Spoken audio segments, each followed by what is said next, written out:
The next day I called Guide Dogs for the Blind out in California where I've gotten my dogs. And I spoke to a number of people there because we remembered that some of them at least had come and visited us in the World Trade Center. Among others, I spoke to Joanne Ritter, who was our public information officer at the time, and she said, "Do you mind if I write a little article about you?" And I didn't think about it long. I said, "Okay, why not?" And she said, "You're going to be visible in the press. Um, what TV show do you want to be on first?" And so I was very flip. I just said, "Larry King Live." 2 days later, I had the first of 5 interviews on Larry King Live. The media did get the story, and we got very visible. But I'm grateful for all of that. Karen and I decided that we would do the interviews, or that I would do the interviews. But those interviews and talking to all the press, answering so many countless questions, some good, some bad, some sort of in the middle, was the therapy that I needed to move forward from September 11th, because it's important to talk about things like this. It's important to get your mind around them, and it is possible to do. So for me, the media really helped a lot. It's sort of ironic to say that, since we pick on the media so much, oftentimes deserved. But for me, it helped a great deal. And then people started calling and saying, "Would you come and talk to us about the lessons to learn from the World Trade Center and other lessons you feel we should know?"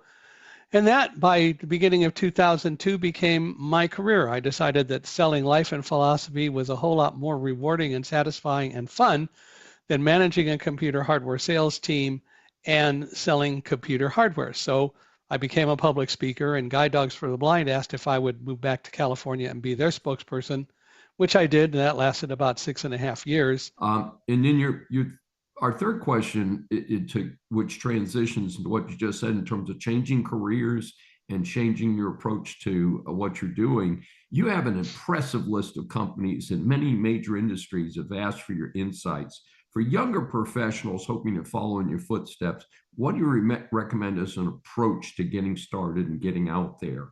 Well, first of all, very quickly, I realized several years ago that we have a whole new generation that never experienced September 11th at all and doesn't have any memory of it. So one of the things I feel is my job in a positive way is to draw people in and make them feel like they were there that day so that they really understand what happened.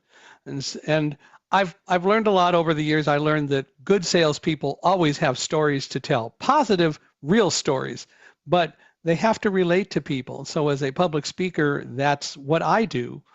When I am approached by people who say, "Gee, I'm interested in speaking and so on, and what do I do?" I will talk with them, and I urge them to find local Rotary clubs, Lions clubs, Elks clubs, and so on. They don't pay for speakers, but it's a great place to practice. Try to record your speech and listen to what you record. I used to say I'm my own worst critic. And listening is one of the ways I learned from that. What I've realized over the last year, that's the wrong thing to say.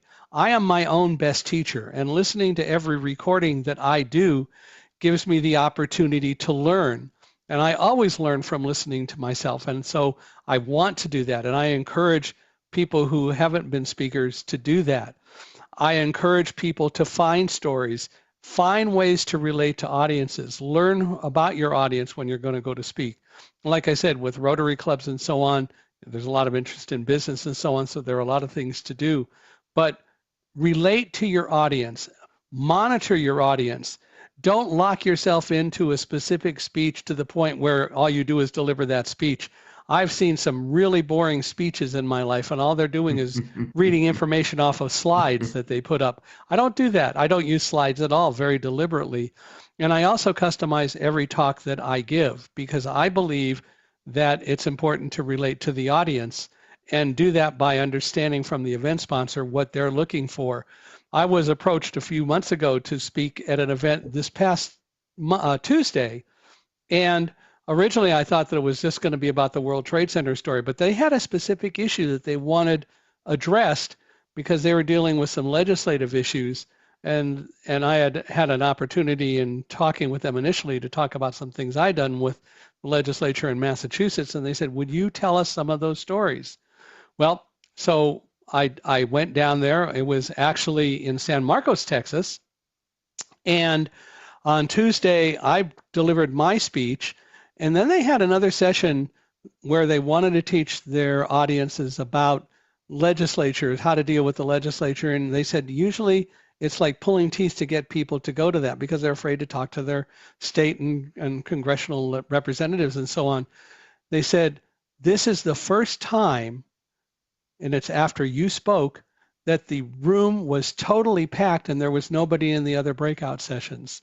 So I guess I did something right to show them why it's important. And the legislators mostly are as human as they are, and they just really want to hear, and you have to relate to them.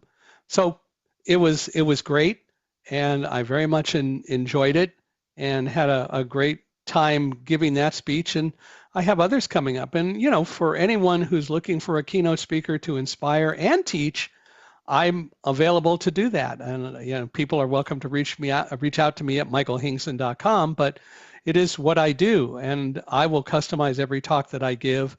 And when we agree on a speaking fee, I don't limit myself to one talk if they want me to do more than one breakout sessions or whatever. My job is to do whatever the event sponsor needs me to do.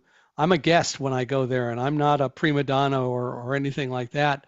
And my job is to inspire, to teach, to motivate, and to help people learn how to deal with things that we face today. This is Dr. David D. Schein for Saving America. Please subscribe on your favorite platform.